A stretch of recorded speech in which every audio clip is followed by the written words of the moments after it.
Au dîner de Noël, mon père a soudainement annoncé la fin de la garde de nos enfants et des réparations. Sous le choc, je suis parti. Le lendemain, mon téléphone a explosé d'appels manqués. Mon commentaire sur sa publication a ensuite mis toute la famille sens dessus-dessous. Je m'appelle Clémence Dubois. J'ai 34 ans. Je restaure des livres rares pour gagner ma vie. Et le Noël dernier, mon père s'est tenu au bout de ma table de dîner, a levé son verre comme s'il s'apprêtait à trinquer, et a dit à la place, « Nous ne garderons plus vos enfants. » Toute la pièce est devenue silencieuse. Puis il a ajouté plus fort, presque fier de lui, et plus de réparation non plus. J'en ai fini de réparer chaque petit désordre que vous créez. Je me souviens l'avoir fixé, ma fourchette toujours à la main, mon fils figé à côté de moi, ma fille à mi-chemin d'attraper un petit pain, ma mère baissant les yeux comme si elle savait que cela allait arriver. Et ma sœur me lançant ce petit sourire pincé que les gens utilisent quand ils veulent des places au premier rang pour l'humiliation de quelqu'un d'autre. J'ai demandé un seul mot, sérieusement ? Mon père a haussé les épaules et a dit, « Tu t'es trop appuyé sur la famille. Peut-être que c'est comme ça que tu vas enfin apprendre. » Ce qu'aucun d'eux ne semblait comprendre, c'est que garder les enfants 2 fois par mois et remplacer un robinet qu'ils avaient cassé 3 actions de grâce auparavant n'était pas ce qui maintenait cette famille à flot. Mais je n'ai rien dit à ce moment-là. Je me suis levé, j'ai pris les manteaux de mes enfants, et j'ai dit à mon père que s'il avait fini de prétendre que la générosité était la même chose que le contrôle, alors j'avais fini de le laisser se produire à mes dépens. J'ai quitté les lieux avant que la tarte n'atteigne la table. Le lendemain matin, mon téléphone explosait avec 36 appels manqués. Et avant la fin de cette journée, un seul commentaire de ma part allait faire éclater tous les mensonges derrière lesquels il se cachait depuis des années. Jusqu'à ce Noël, ma famille avait passé des années à agir comme si j'étais la personne à charge, ce qui aurait été amusant si cela ne m'avait pas coûté tant d'argent, d'énergie et de paix. Mon père, Walter Dubois, était un entrepreneur à la retraite qui traitait chaque faveur comme un investissement à vie dans l'obéissance. Ma mère, Diane, collectionnait la sympathie comme certaines personnes collectionnent des ornements, et ma jeune sœur, Manon Fournier, avait perfectionné l'art de se tenir suffisamment près du désordre pour en profiter sans jamais être blâmée d'avoir contribué à le créer. Pendant ce temps, c'était moi qui faisais le travail adulte ennuyeux que personne ne voulait reconnaître. Je dirigeais un atelier de restauration de livres et de presse typographique dans une vieille maison de ville étroite à Rennes. Et comme le travail d'archivage personnalisé peut être soit l'abondance, soit la famine, j'ai bâti ma vie avec soin. Pas de gaspillage, pas de dépenses tape à accent grave-l'œil, pas de prétention. J'avais 2 enfants, Noé et Élise. Et après mon divorce, j'ai appris exactement combien la dignité pouvait coûter cher. Alors, je travaillais. Je restaurais des bibles familiales du 19e siècle pour des étrangers qui me respectaient plus que mes propres proches. Je reliais des premières éditions, réparais des journaux endommagés par l'eau, conçois des services de mariage sur des presses antiques, et veillais tard à emballer les commandes après que les enfants se soient couchés. L'histoire que mes parents racontaient à tout le monde, cependant, était beaucoup plus simple. Pauvre Clémence, toujours débordée, toujours en besoin d'aide avec les enfants, toujours à un pas de l'effondrement. Cette version de moi leur était utile car elle faisait paraître Walter héroïque et Diane résignée. Ce que les gens ne voyaient pas, c'était combien d'argent j'avais discrètement injecté dans cette famille. Quand la vie d'imposition foncière de Diane était en défaut un printemps, je l'ai couvert. Quand le mari de Manon a perdu un contrat et que leur paiement hypothécaire est passé au rouge, je leur ai avancé quelques milliers d'euros qu'ils ont promis de rembourser une fois que les choses se stabiliseraient. Quand la franchise de Walter pour une petite intervention chirurgicale était due, je l'ai payé parce que Diane avait pleuré au téléphone et avait dit qu'ils avaient honte de demander à quelqu'un d'autre. Quand le fils de Manon avait besoin d'un appareil dentaire et qu'il y avait soudainement un vide dans l'assurance, devinez qui a transféré l'argent ? Moi. Chaque fois. Toujours présenté comme temporaire. Toujours traité plus tard comme si cela n'était jamais arrivé. Au Noël dernier, j'avais un tableur sur mon ordinateur portable intitulé « Transferts familiaux » parce que j'étais fatigué d'être victime de gaslighting sur ce que j'avais fait et n'avais pas fait. Ce n'était pas de la vengeance à l'époque. C'était de l'autodéfense. J'enregistrais les dates, les montants, les excuses, les promesses. Je conservais des captures d'écran parce que Diane avait l'habitude de dire des choses comme « Tu t'es proposé après qu'elle ait supplié pendant des heures ». Le plus exaspérant était que Walter croyait sincèrement que quelques heures de garde d'enfants et quelques visites de bricolage effaçaient tout le reste. Il adorait dire des choses comme « la famille, c'est être présent ». Alors qu'il voulait dire « la famille, c'est que les gens soient présents pour moi ». Alors, quand il a fait cette annonce au dîner de Noël, ce n'était pas vraiment une question de garde d'enfants ou de réparation. C'était une question de pouvoir. Il voulait un public. Il voulait que Noé et Élise regardent leur mère se faire remettre à sa place. Il voulait que Manon rie, que Diane reste silencieuse, et que je souris à travers tout cela comme je l'avais toujours fait. Ce qu'il ne savait pas, c'est que j'avais cessé d'être disposé à jouer ce rôle des mois auparavant. Il me fallait juste une bonne raison pour tout faire exploser jusqu'à ce qu'il décide de m'en donner une au-dessus d'un jambon rôti et d'une lumière de bougie. Ce dîner était déjà tendu avant que Walter n'ouvre la bouche. Diane avait insisté pour que nous célébrions tous chez moi parce qu'elle disait que mon studio maison semblait festif et intime. Ce qui était ironique considérant qu'elle n'avait pas contribué un seul plat et était arrivée en retard portant des biscuits achetés en magasin qu'elle voulait que tout le monde loue comme s'ils étaient des héritages. Manon est arrivée la première avec son mari, son fils, et le genre d'énergie qui remplit une pièce sans la réchauffer. Elle a traversé mon salon, a jeté un coup d'œil aux guirlandes faites à la main que Noé et Élise avaient scotchées le long des étagères, et a dit « c'est mignon ». Un peu chargé, mais mignon. Je l'ai ignoré. Mes enfants étaient excités, portant des pulls rouges assortis et encore assez jeunes pour penser que les réunions de famille étaient censées être sûres. Walter est arrivé en dernier, a jeté un coup d'œil au bruit, au papier cadeau, aux enfants se déplaçant entre les adultes, et son expression s'est durcie comme elle le faisait toujours lorsque la joie ne le centrait pas. Je connaissais ce regard. Je le connaissais depuis que j'avais 8 ans. Et il m'avait dit devant la moitié du quartier que je riais trop fort pour une petite fille. Alors, quand il a commencé à faire des commentaires à voix basse sur le chaos, j'ai entendu le même couteau dans une pièce différente. À un moment donné, Élise, qui avait 6 ans et croyait encore que la plupart des adultes avaient de bonnes intentions, a tiré sur sa manche et a demandé si papy voulait voir la petite étoile qu'elle avait collée sur une carte de place faite à la main pour lui. Il a à peine regardé. Peut-être plus tard, a-t-il marmonné. Elle est revenue vers moi en essayant de sourire, et cela seul a provoqué une réaction vive dans mes nerfs. Puis, au dîner, Noé a accidentellement heurté une cuillère. Elle a claqué contre une assiette. Walter a soupiré théâtralement, et Diane m'a lancé ce regard maternel épuisé, comme si j'étais en quelque sorte responsable de la gravité. J'aurais dû savoir alors qu'il préparait quelque chose. Pourtant, j'ai continué d'essayer de maintenir la paix parce que les mères sont entraînées à penser que c'est leur travail d'arrêter les explosions, même si elles n'ont pas allumé la mèche. J'ai passé les plats, versé le cidre, vérifié le rôti, souri pour les enfants, et je me suis dit de passer encore une fête sans leur donner le spectacle qu'ils semblaient toujours vouloir de moi. Puis Walter s'est levé. Il a tapoté sa fourchette contre son verre comme si nous allions entendre un toast. Manon a effectivement fait taire son fils et a regardé attentivement. Walter s'est éclairci la gorge et a dit « J'ai une annonce de Noël.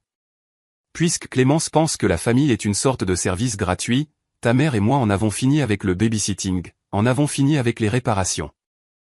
En avons fini de la renflouer chaque fois qu'elle ne peut pas gérer sa propre maison. » Mon estomac s'est serré, non pas parce que sa cruauté me surprenait, mais à cause de son côté calculé.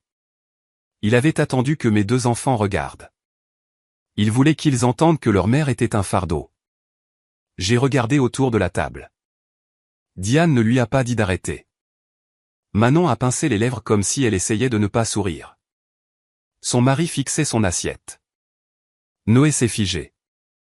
Élise a cligné des yeux vers moi, confuse, et dans cette seconde, un souvenir m'a frappé si soudainement qu'il semblait physique, moi, à 8 ans, tenant un dessin pour lequel j'avais gagné un prix scolaire. Tandis que Walter disait à ses amis que je ne l'avais eu que parce que les juges avaient eu pitié des enfants sensibles. Même voix, même humiliation publique, même besoin de me rabaisser pour se sentir plus grand. Et tout à coup, j'ai su que je n'allais plus le faire. J'ai posé ma fourchette et j'ai dit, sérieusement ? Walter a hoché la tête comme un juge rendant son verdict. Sérieusement, peut-être que maintenant tu apprendras comment le monde fonctionne. J'ai failli rire parce que le monde fonctionnait exactement comme il le voulait depuis des années. J'envoyais de l'argent discrètement, je réparais les dégâts discrètement, j'absorbais le manque de respect discrètement, et il pouvait toujours me traiter d'incompétente devant une foule. J'ai dit, vous avez regardé maman couvrir vos impôts. Vous avez regardé aider Manon à maintenir son prêt immobilier à jour. Vous m'avez appelé pour votre franchise, Walter. Ne restez pas dans ma maison et n'agissez pas comme si remplacer un broyeur à ordures faisait de vous mon saint patron. Ce fut le premier moment où la pièce a changé. Manon a relevé la tête brusquement. Diane a chuchoté, « Clémence, ne fais pas ça. » Le visage de Walter s'est assombri. « Maintenant, tu comptes les points » a-t-il claqué. « Ça me dit tout ce que j'ai besoin de savoir. » Non, ai-je dit en me levant, mes mains stables maintenant. J'ai commencé à tenir des registres parce que vous réécrivez tous l'histoire. Il a rouvert la bouche, probablement pour me traiter de dramatique, mais la petite voix d'Élise a coupé à travers la pièce. Maman, papy veut dire qu'il ne veut plus venir? J'ai regardé ma fille et j'ai senti la dernière hésitation s'évanouir. Je n'allais pas laisser mes enfants apprendre la leçon que j'ai apprise de ma mère, avaler l'humiliation pour garder la famille proche. J'ai pris leur manteau au crochet près de la porte et j'ai dit, assez clair pour tout le monde, nous partons. Et si m'humilier devant mes enfants était votre idée de fixer des limites, ne vous inquiétez pas. Je m'occuperai du reste. Walter a aboyé quelque chose derrière moi à propos d'irrespect. Manon m'a crié que je réagissais de manière excessive. Diane a dit, Clémence, pas à Noël. Mais je ne me suis pas retourné. Noé a porté le bonnet de sa sœur jusqu'à la voiture. Je les ai tous deux bouclés, j'ai fermé les portes, me suis assise au volant, et ce n'est qu'une fois que nous avons traversé l'obscurité que je me suis autorisé à trembler. Noé a demandé très doucement, est-ce qu'on est puni? Je lui ai dit, non, pas nous, ai-je dit. Nous avons juste fini de faire semblant. Quand j'ai finalement couché les enfants à la maison, j'ai vérifié mon téléphone. Quelques SMS de Manon. Un appel manqué de Diane, rien de Walter. Je pensais que c'était fini. J'avais tort, car quelque part après minuit, Diane était allée en ligne et avait décidé de raconter sa version de l'histoire en premier. Je me suis réveillé à 6h17 le lendemain matin avec mon téléphone vibrant si fort sur ma table de nuit qu'il a failli tomber par terre. 36 appels manqués, 11 messages vocaux, plus de textos que je ne pouvais en voir sur l'écran de verrouillage. Pendant une seconde vertigineuse, j'ai pensé que quelque chose de terrible était arrivé à quelqu'un physiquement. Mais ensuite j'ai vu que la plupart des appels provenaient de Diane, de Manon, de 2 tantes, de 3 cousins, et d'un vieil ami de la famille qui n'avait aucune raison de me contacter. Ce genre de schéma ne signifiait qu'une chose dans ma famille. Quelqu'un avait déjà transformé le récit en un événement public. J'ai ouvert les messages en premier. Appelle ta mère. Que as-tu dit à ton père? Enlève ce que tu as publié. Comment as-tu pu faire ça à Noël? Mon cœur battait fort maintenant, mais pas de peur. De reconnaissance. Je savais exactement ce que Diane avait fait avant même d'ouvrir Facebook. Bien sûr, c'était là, en haut de sa page, publié à 1h12 du matin, à côté d'une photo soigneusement recadrée de ma table de salle à manger avant que tout n'explose. Bougie scintillante, verre levé, enfant flou dans le coin. Sa légende disait, certaines personnes ne savent que prendre à la famille jusqu'au moment où des limites aimantes sont établies. Noël le plus difficile de ma vie. Mais la paix coûte parfois la colère d'une fille. En dessous se trouvaient les commentaires. Je prie pour toi, Diane. Les limites, c'est important. Les grands-parents ne sont pas du travail gratuit. Certaines filles n'apprécient rien. Et puis Manon, bien sûr. Fier d'être là que tu aies enfin parlé. J'ai fixé cette ligne pendant 10 secondes complètes parce que c'était le moment exact où quelque chose en moi est passé de blessé à froid. Diane n'avait pas seulement permis à Walter de m'humilier devant mes enfants. Elle était ensuite allée en ligne après minuit pour se transformer en saint témoin en parasite.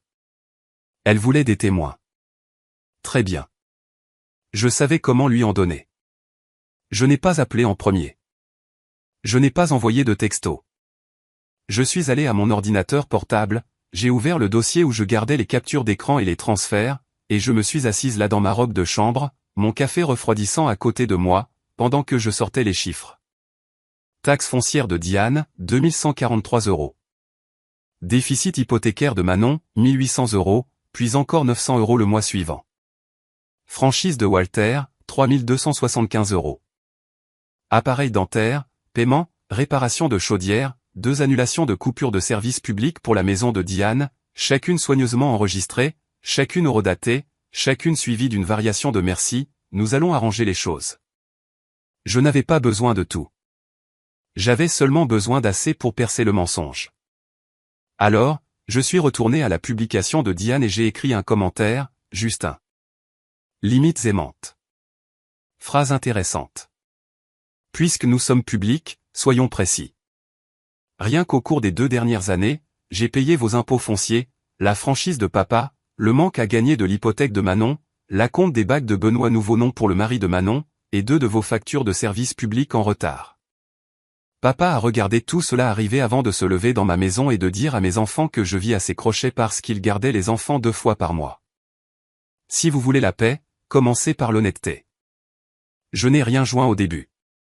Je n'en avais pas besoin.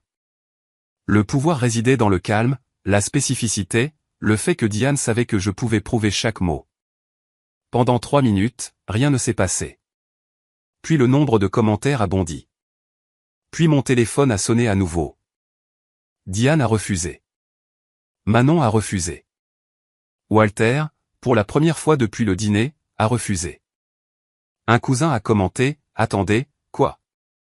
Une tante a écrit, « Diane, est-ce vrai ?» Manon a répondu quelque chose de frénétique à propos d'aide familiale privée et de torsion du contexte, alors j'ai ajouté une capture d'écran. Diane demandant, « Peux-tu couvrir la facture des impôts avant vendredi ?» Nous sommes désespérés. Une autre capture d'écran. Walter textant, « L'assurance veut la franchise immédiatement. Ne le dis pas encore à ta mère. » Après cela, l'ambiance sous la publication a complètement changé. C'était presque immédiat. Les gens qui avaient passé des heures à réconforter Diane sont devenus silencieux. Puis, un par un, ils ont commencé à poser des questions plus pointues. Pourquoi Clémence a-t-elle payé tes impôts si elle est si dépendante ? Tu as laissé Walter dire ça devant les enfants. Manon, ne t'avons-nous pas aussi aidé à financer ta période difficile ? Et puis la phrase qui a vraiment fait basculer la situation est venue de ma tante Joanne. La sœur aînée de ma mère est l'une des rares personnes que Diane se souciait encore d'impressionner. Diane, si tu as fait de nous tous des menteurs pour protéger la fierté de Walter, dis-le maintenant. Je me souviens avoir lu ça et avoir ressenti un calme que je n'avais pas ressenti depuis des années. Pas de la joie, pas exactement. Plutôt comme se redresser après avoir porté quelque chose de trop lourd et réaliser que la douleur dans mon dos avait une forme. Diane a supprimé la publication 7 minutes plus tard. Trop tard. Des captures d'écran circulaient déjà dans les discussions de groupe familial. Manon m'a envoyé un mémo vocal si furieux qu'elle pouvait à peine parler. Walter a laissé un message vocal m'appelant vicieuse. Diane a envoyé un texto, « Tu aurais pu gérer ça en privé. » J'ai presque admiré son culot. L'humiliation publique à ma table de Noël était apparemment assez privée, mais une correction publique était soudainement trop. À midi, j'avais des parents qui appelaient non pas pour me gronder, mais pour me demander si j'allais bien. Tante Joanne m'a demandé si les enfants avaient tout entendu. Ma cousine Nathalie a dit, « J'ai toujours pensé que quelque chose n'allait pas dans la façon dont tes parents parlaient de toi. » Même le mari de Manon m'a envoyé un texto avec une seule phrase, « Je suis désolé. » Ce fut la première fissure. Non pas parce que je me sentais soudainement justifié, mais parce que je réalisais que la performance avait dépendu de mon silence plus que je ne l'avais jamais compris. Une fois que j'ai cessé de les protéger, ils ressemblaient exactement à ce qu'ils étaient. Ce qui s'est passé la semaine suivante n'a pas été un montage de film dramatique où tout le monde est immédiatement devenu noble et où mes parents se sont effondrés sous le poids de l'exposition. C'était plus désordonné que ça, ce qui le rendait plus satisfaisant à sa manière. Diane et Walter ont d'abord essayé de reprendre le contrôle de l'histoire. Diane a appelé des proches en pleurant, disant que j'avais instrumentalisé l'argent et compté les actes d'amour. Walter a dit à quiconque voulait écouter que j'étais instable, amer à cause de mon divorce, et que j'essayais d'aliéner les petits-enfants. Manon a utilisé la tactique familiale préférée, qui consistait à prétendre que le vrai problème était le ton. Selon elle, peu importait que Walter m'ait publiquement humilié et que Diane ait menti en ligne. Ce qui comptait, c'était que je les avais embarrassés en retour. Mais il y avait un problème qu'ils ne pouvaient pas masquer cette fois-ci. Les reçus obéissent mal à la hiérarchie. Tante Joanne m'a appelé et m'a demandé doucement mais directement combien j'avais réellement couvert au fil des ans. Je lui ai dit la vérité. Puis elle m'a demandé si j'avais d'autres captures d'écran. J'ai dit oui. Elle est restée silencieuse un instant et m'a dit de tout sauvegarder. Le lendemain, elle a appelé Diane. Et quoi qu'il se soit passé dans cette conversation, je ne l'ai jamais entendue en entier. Mais le soir, Diane m'envoyait des textos par courte rafale, me demandant si j'essayais sérieusement de diviser toute la famille. Je n'ai pas répondu. J'étais trop occupé à faire quelque chose de bien plus important, fermer les points d'accès qu'il tenait pour acquis. J'ai annulé le virement permanent que j'avais mis en place pour aider Diane avec ses impôts ce printemps-là. J'ai retiré ma carte du compte de matériel que Walter utilisait encore depuis l'époque où je le laissais récupérer des matériaux pour ma maison et payer ensuite la facture discrètement parce que se disputer semblait plus laid que de la couvrir. J'ai cessé de répondre aux messages rapides de Manon, qui impliquaient presque toujours de l'argent sans utiliser le mot. Et j'ai dit à Noé et Élise dans le langage le plus simple que je pouvais trouver, que nous n'irions pas rendre visite à Papy pendant un moment parce que Papy avait oublié comment être gentil. Les enfants comprennent plus que les adultes ne veulent l'admettre. Noé a hoché la tête comme s'il le savait déjà. Élise a demandé si cela signifiait qu'elle avait fait quelque chose de mal. Je me suis mise à genoux avec elle et j'ai dit, non, bébé. Parfois, les adultes font le mal parce que personne ne leur a jamais enseigné la honte. Cette phrase m'est restée toute la semaine. Parce que ce que Walter détestait le plus, ce n'était pas de perdre l'accès à moi. C'était de perdre l'image de lui-même comme patriarche résigné. Une fois que les gens ont connu le chemin de l'argent, chaque faveur dont il s'était vanté paraissait plus petite. Pendant ce temps, les conséquences ont commencé à apparaître de manière ordinaire. Le mari de Manon, Benoît, avait apparemment appris combien de leur aide temporaire venait en fait de moi et non de Walter et Diane, comme il l'avait laissé entendre. Il m'a appelé un après-midi et semblait à moitié gêné, à moitié furieux. Je ne savais pas, a-t-il dit. Je pensais que mes beaux-parents nous aidaient. Je lui ai dit non. C'était moi. Il y eut une longue pause. Puis il a dit, ça change beaucoup de choses. Une semaine plus tard, Manon m'a envoyé un message disant que Benoît avait déplacé de l'argent sur un compte séparé et voulait des éclaircissements sur toutes les dettes du ménage. Cela m'a fait sourire d'en monter plus fort que je ne devrais probablement l'admettre. L'ami de l'église de Diane est passé chez elle après avoir vu le drame de la publication et a apparemment demandé devant 2 autres femmes pourquoi Diane acceptait de l'argent de moi tout en m'appelant dépendante. Le vieil ami entrepreneur de Walter, un homme qui aimait faire la leçon aux jeunes sur la responsabilité, a appris que j'avais payé la franchise de Walter et lui a ensuite dit, « Tu n'as pas le droit de te vanter de ta fierté quand ta fille paie tes factures médicales. » Cette histoire m'est revenue par un cousin. Et j'ai ri pour la première fois depuis des jours. Mais le changement le plus important était interne. J'ai cessé d'attendre que leur version de moi s'adoucirait. J'ai cessé d'imaginer une conversation où Walter comprendrait soudainement le coup de ce qu'il avait fait. Au lieu de cela, j'ai commencé à prendre des décisions claires. Quand Diane a envoyé un texto, « Les enfants ne devraient pas être entraînés dans les conflits d'adultes », j'ai répondu une fois, « Alors vous n'auriez pas dû les entraîner dans votre humiliation publique de leur mère. » Quand Walter a laissé un message vocal disant « Tu me dois du respect que tu m'aimes ou non », je l'ai supprimé sans l'écouter une deuxième fois. Et quand Manon a demandé si nous pouvions nous rencontrer en tant que sœurs et calmer tout ça, j'ai réalisé ce qu'elle voulait vraiment dire, « Peux-tu reprendre ton ancien rôle pour que nous puissions cesser de ressentir les conséquences ?» La réponse était non.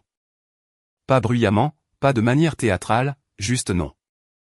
Pendant ces mêmes jours, j'ai commencé à assembler quelque chose que j'aurais dû construire il y a longtemps. La distance avec une structure. J'ai bloqué Walter sur les réseaux sociaux. J'ai mis Diane et Manon dans un dossier silencieux. J'ai changé le code de verrouillage de ma porte d'entrée parce que Walter avait toujours la mauvaise habitude de passer en coup de vent pour vérifier les choses. J'ai informé l'école de mes enfants qu'aucun enlèvement ou visite surprise des grands-parents n'était autorisé. Ce n'était pas de la vengeance. C'était enfin prendre ma propre sécurité au sérieux. Plus je le faisais, plus tout devenait clair. Il ne s'agissait jamais d'un seul Noël moche. C'était un long modèle, et Noël m'avait simplement fourni la preuve publique dont j'avais besoin pour cesser de l'excuser. Et le truc avec les systèmes familiaux abusifs, c'est qu'une fois qu'une personne cesse de mentir pour les autres, tout le monde doit décider s'il va affronter la vérité ou attaquer le miroir. Walter a choisi l'attaque. C'était son erreur parce qu'au moment où il a demandé à me rencontrer en face à face comme des adultes, le reste de la famille avait déjà commencé à le voir avec son masque tombé. Walter voulait la réunion dans un dîner près de la route nationale 1. Le genre d'endroit que les hommes plus âgés choisissent quand ils pensent qu'un terrain neutre les fait paraître raisonnable. J'ai failli ne pas y aller, mais tante Joanne m'a dit quelque chose qui est resté avec moi. Parfois, il faut entendre une personne inchangée une dernière fois avant d'arrêter d'espérer. Alors j'y suis allé. J'ai mis un jean, des bottes, et le manteau qui, selon Noé, me faisait ressembler à quelqu'un qui avait le contrôle, ce qui s'est avéré être exactement ce dont j'avais besoin. Walter était déjà dans la banquette quand je suis arrivé. Un café devant lui, la mâchoire serrée, le visage plus rouge que d'habitude. Diane était là aussi, bien qu'elle ait laissé entendre qu'il voulait parler seul.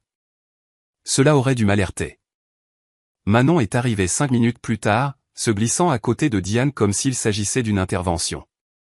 Aucune excuse en vue, aucune douceur, juste le contrôle reconditionné en inquiétude familiale.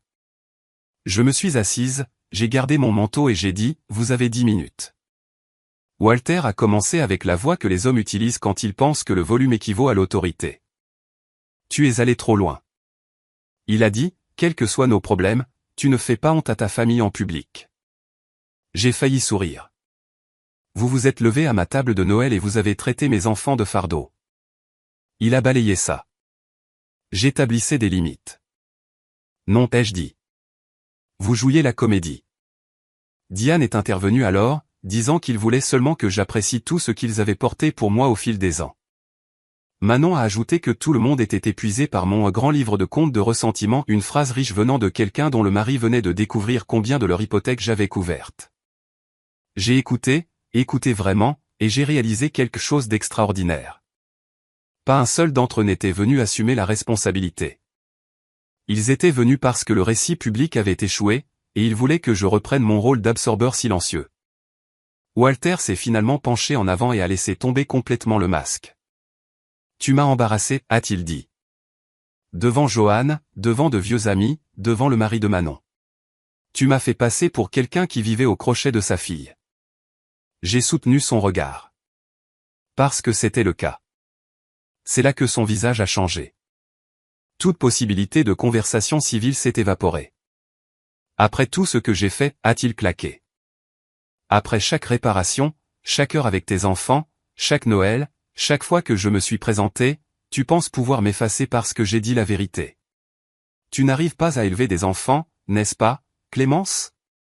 Tu es molle. Tu les laisses courir partout. J'ai dit ce qui devait être dit, et si je devais le refaire, je le ferais. Diane a chuchoté. Walter. Mais ce n'était pas de l'indignation morale. C'était la peur qu'il disait la partie silencieuse trop clairement. Manon a essayé une version plus douce du même poison. Peut-être que papa a mal géré les choses, a-t-elle dit. Mais il n'a pas tort sur le fait que tu dépends des gens et que tu leur en veux ensuite. Je l'ai regardé et peut-être pour la première fois de nos vies, j'ai dit exactement ce que je pensais. Tu prends de l'argent de moi depuis 2 ans tout en laissant maman dire aux gens que j'ai du mal à joindre les deux bouts. Ne confonds pas mon silence avec la dépendance. La banquette est devenue très silencieuse. Walter a ri. Puis un petit rire moche. La voilà. Tu as toujours été la fille de ta mère. Compter les points. Garder des rancunes. Rendre chaque gentillesse transactionnelle. Cette phrase m'aurait anéanti des années plus tôt. Au lieu de cela, je n'ai ressenti que de la clarté parce que la gentillesse n'était pas ce qu'il avait offert. Le contrôle déguisé en sacrifice n'était pas de la gentillesse. L'humiliation publique n'était pas la vérité. Alors je me suis levé. Walter semblait presque surpris, comme s'il croyait sincèrement qu'il avait encore assez de pouvoir pour me garder assise. J'ai posé de l'argent sur la table pour mon café intact et j'ai dit, vous n'aurez plus le droit de voir Noé et Élise. Pas avant qu'ils ne soient assez grands pour choisir par eux-mêmes et assez forts pour savoir à quoi ressemble la cruauté émotionnelle. Vous n'avez plus le droit de passer chez moi, d'appeler mon téléphone, ou de demander à d'autres personnes de me transmettre des messages. Et puisque vous vous souciez tant de ce que signifie la famille, voici la leçon. La famille n'est pas un public pour votre ego. Le visage de Diane est devenu blanc. Manon a réellement dit, vous ne pouvez pas faire ça. Si, ai-je dit en me tournant vers elle, regardez-moi faire. Puis j'ai laissé Walter assis dans cette banquette, les mains à plat sur la table. Et pour la première fois que je l'avais jamais vu, aucun langage ne fonctionnait encore. Plus tard dans la soirée, Benoît a appelé pour me dire que Manon était rentrée furieuse et que Walter les avait suivis jusqu'à la maison, clamant des choses sur le droit acquis, pour que Benoît lui dise sur le perron, devant les enfants, qu'il n'était pas le bienvenu là-bas tant qu'il n'aurait pas appris la différence entre l'aide et la domination. Ce détail comptait pour moi plus que je ne l'aurais cru. Non pas parce que j'avais besoin que des hommes valident mon expérience, mais parce que les hommes comme Walter dépendent du silence des autres hommes plus que quiconque ne l'admet. À partir de là, l'effondrement est devenu plus silencieux et plus dur. Diane n'était plus invitée à organiser les déjeuners familiaux étendus parce que personne ne faisait confiance à sa version des faits. Les réseaux sociaux de Manon sont devenus visiblement plus vides de contenu familial parce qu'elle ne pouvait pas publier de belles traditions de vacances sans que les gens se souviennent de ce qui s'était réellement passé. Walter, l'homme qui aimait être consulté, n'a plus reçu d'appel pour des projets de rénovation, des opinions ou des conseils pratiques. Ce genre d'exil est petit sur le papier et dévastateur en réalité.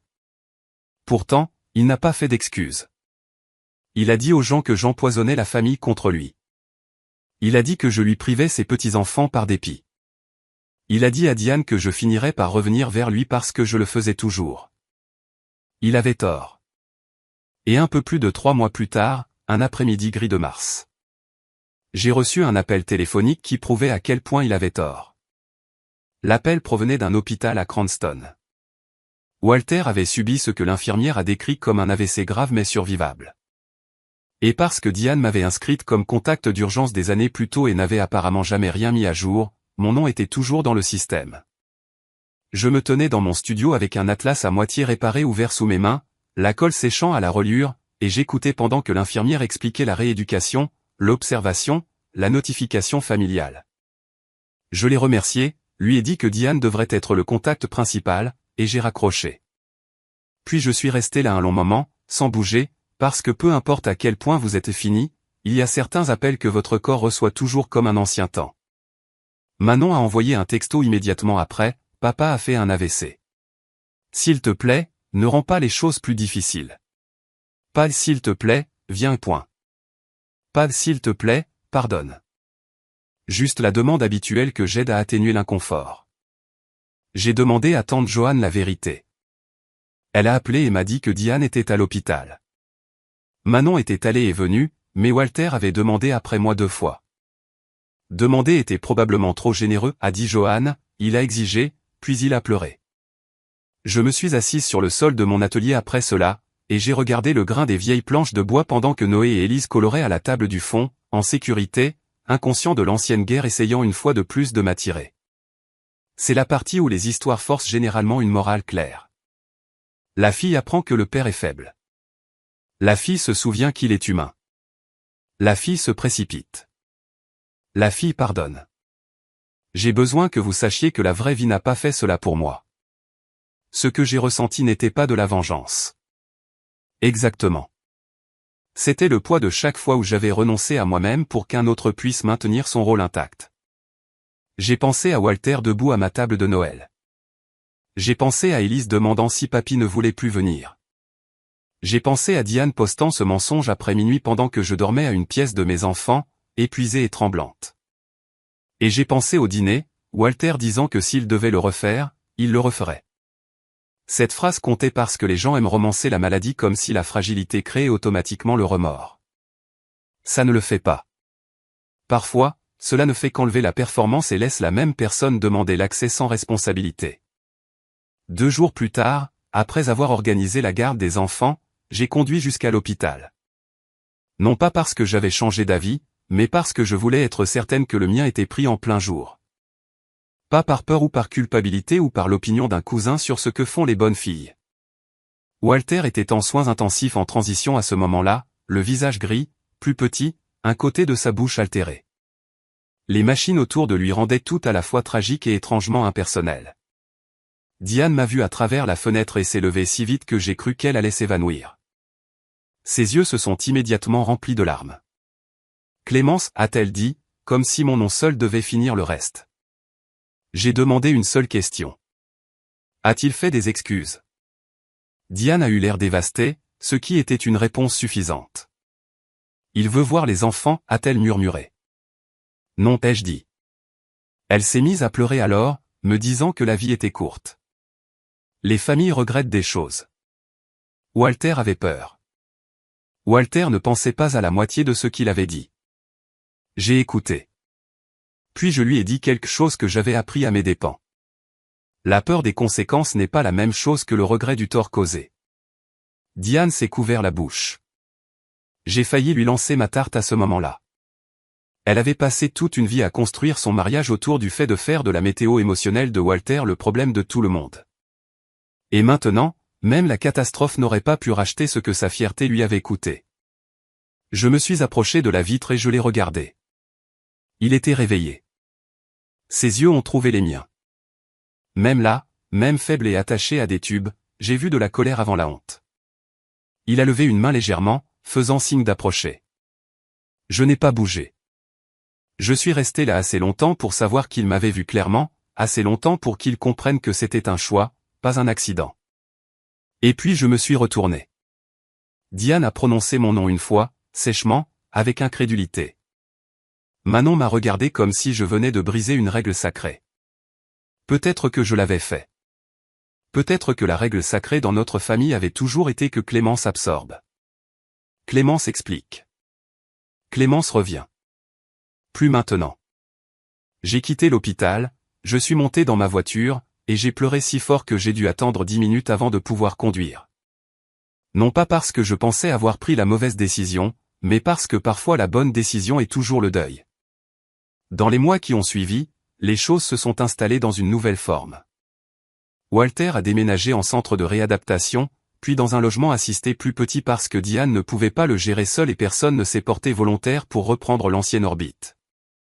Manon a maintenu le contact avec eux, mais plus prudemment maintenant parce que Benoît avait clairement indiqué qu'il n'y aurait plus de dettes cachées, plus de réécriture de l'histoire familiale chez eux. Tante Joanne est restée proche de moi. Noé et Élise ont cessé de demander après papy. Les enfants font ça quand les adultes cessent de faire de l'instabilité leur climat. Quant à moi, j'ai continué à travailler, à continuer de restaurer des livres brisés, ce qui semblait approprié d'une certaine manière. Certaines choses peuvent être réparées si la reliure est honnête et que le dommage est nommé. Certaines choses ne peuvent être conservées que comme preuve de ce qu'elles ont survécu.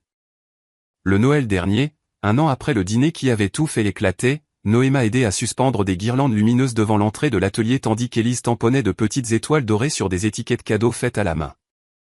Il n'y avait ni discours, ni performance, personne ne tapait dans un verre pour me rabaisser.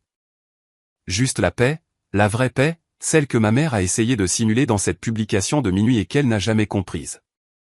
Et si vous vous demandez si je regrette d'avoir quitté cette salle d'hôpital, la réponse est non. Je regrette d'avoir jamais cru que l'amour exigeait que je reste immobile pendant que quelqu'un m'humiliait. Je regrette que mes enfants aient jamais eu à me voir essayer. Mais m'éloigner, non, j'ai choisi mes enfants.